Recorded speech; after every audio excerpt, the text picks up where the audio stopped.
Hello friends, मैं हूं Sneha. Welcome to my channel for you and your child.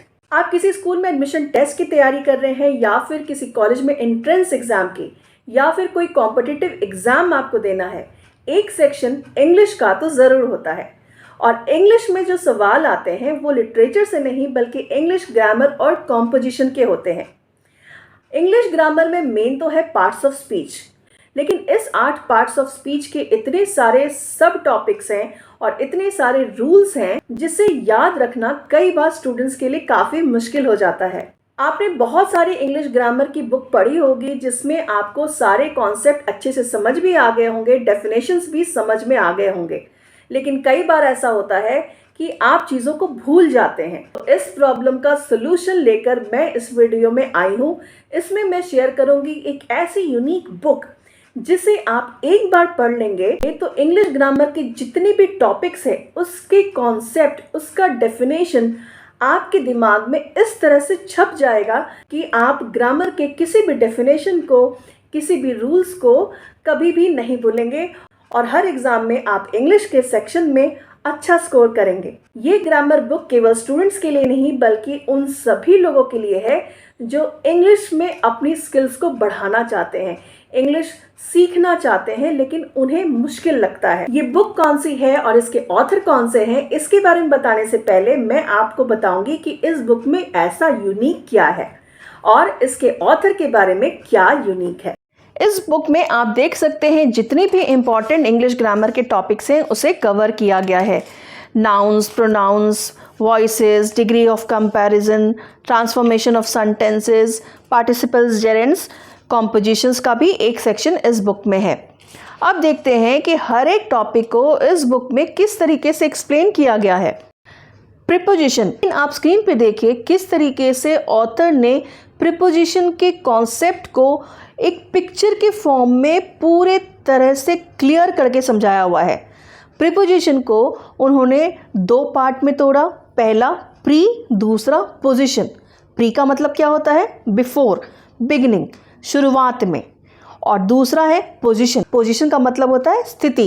Preposition के definition को author ने समझाया कि प्री, बिगिनिंग में क्या है? सब्जेक्ट है और सब्जेक्ट की उस सेंटेंस में क्या पोजीशन है, क्या स्थिति है, वो कहाँ पर है, अंदर है, बाहर है, ऊपर है, नीचे है, ये क्लियर करने वाला वो शब्द प्रीपोजिशन कहलाता है। इस डेफिनेशन को देखकर अच्छे से क्लियर हो जाता है कि प्रीपोजिशन वो वर्ड है जो सब्जेक्ट या फिर ऑब्जेक्ट का रिलेशन सेंटेंस के किसी दूसरे शब्द से स्थापित करता है।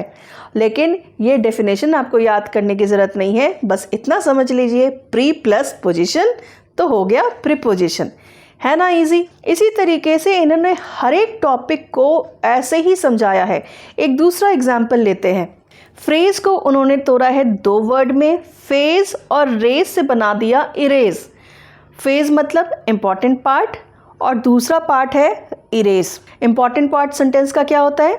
Subject, verb and object.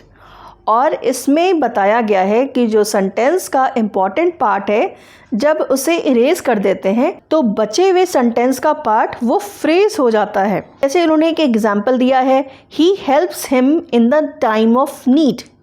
ही यहाँ पे सब्जेक्ट है, हेल्प्स वर्ब है और हिम ऑब्जेक्ट है।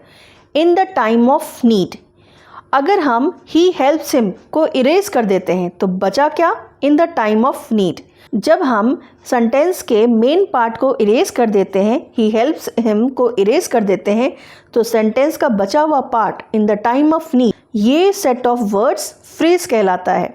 इतनी खूबसूरती से और इतनी इजी तरीके से फ्रेज का डेफिनेशन और एक्सप्लेनेशन मैंने तो किसी बुक्स में नहीं देखा है।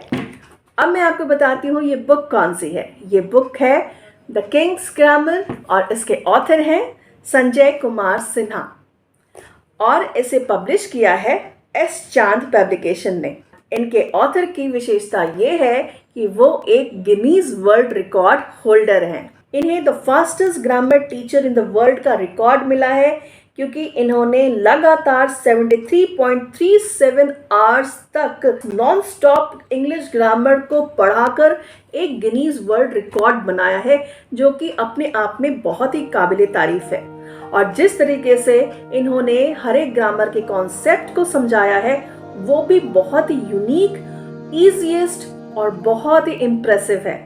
मुझे तो ये बुक बहुत ही अच्छी लगी। जितने भी टॉपिक्स इस बुक में एक्सप्लेन किए गए हैं उससे रिलेटेड एक्सरसाइजेस भी दी गई है जिससे आप प्रैक्टिस कर पाएं। एक्सरसाइजेस को भी 3 लेवल में बांटा गया है, बेसिक, एलिमेंट्री और इंटरमीडिएट।